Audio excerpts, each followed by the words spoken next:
هنعمل مع بعض النهارده باستا بالوايت صوص بس بطريقه حلوه قوي. انا هقول بسم الله على طول في الوصفه.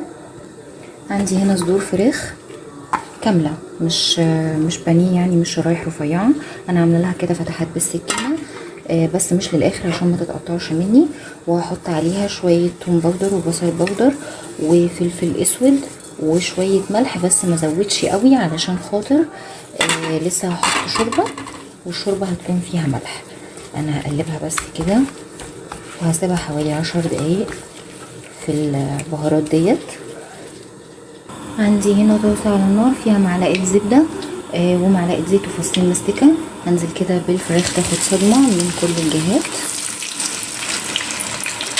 الفراخ كده خدت عندي صدمه من كل الجوانب، هنشيلها. وفي نفس الطاسه هنزل ببصله مسلوقه عليها رشه فلفل اسود. انا مش عايزه البصله تاخد عندي لون، انا عايزاها بس تتبل. وكمان انزل بنص معلقه ثوم مفرومه برضه يتشوحوا كده مع بعض وريحتهم تطلع. كل حاجه اتشوحت عندي كويس. هنزل بقى بحوالي فنجان شوربه كده. طبعا هتزودي الملح حسب ذوقك، بس انا مش هحط ملح تاني عشان اكتفيت بالملح اللي في الشوربه وكمان الملح اللي في الفراخ. وكمان هحط حوالي كوبايه كريمه لباني، البديل بتاعتها كوبايه لبن عليها معلقتين كبار كريم شانتيه خام، وتضربيهم كويس في الهاند بلندر. وكمان ممكن تزودي معلقه لبن بودره هيديكي سماكه ونفس الطعم بتاع الكريمه اللباني. هحط كمان عصره ليمونه كبيره وكمان رشه جوز الطيب. والمفروض ان انا احط بقدونس اخضر بس انا ما عنديش، فهحط البديل بتاعه المجفف. هحط رشه كده وهديها تقليبه، وهنزل بالفراخ لمده 10 دقايق او ربع ساعه تكمل سواها.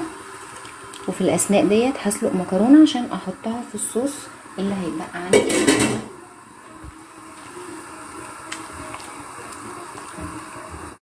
كده استوت، هنشيلها بقى واحطها في طبق التقديم. وبعد كده احط المكرونه في الصوص. اسلقي اي نوع مكرونه يعني، مش لازم نوع معين. كده تبقى جهزت الاكله على الغرف، واحط الفراخ فوقيها.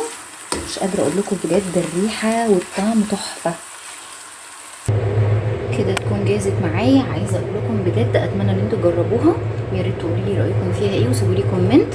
لو عجبك الفيديو لايك وسبسكرايب وشير، وما تنسوش تفعلوا الجرس عشان يوصلكم كل جديد. وان شاء الله هنزل لكم بوصفات تانية جديده.